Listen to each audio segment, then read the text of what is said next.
Hoods are morphing into rivers after heavy rain moved through Washington County today. The video that you're seeing here on your screen showing a creek that overflowed an hour and a half south of St. Louis. But the amount of rain that fell is just the tip of the iceberg tonight. Yeah, First Alert 4's Russell Kinsaw is live in Washington County this evening, tracking damage from a possible tornado. Russell?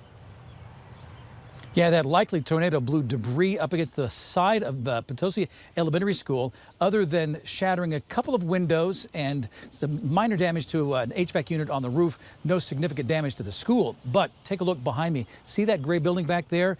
That is a FEMA-approved storm shelter, and the students, teachers, staff all were safe because they rode out the storm inside that shelter today.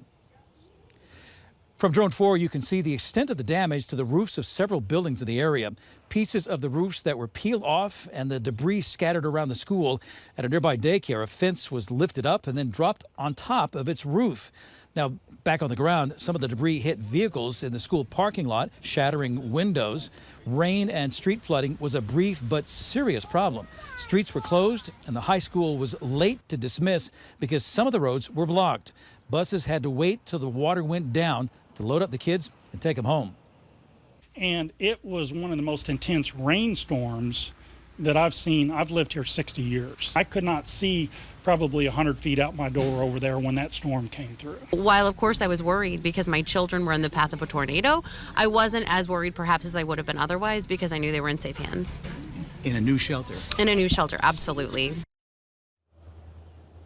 So from the reports of damage that we received, that likely tornado wasn't on the ground for very long, maybe starting back to the west at the Potosi City Park and on the ground for maybe as much as a half mile or even less, according to the reports of damage.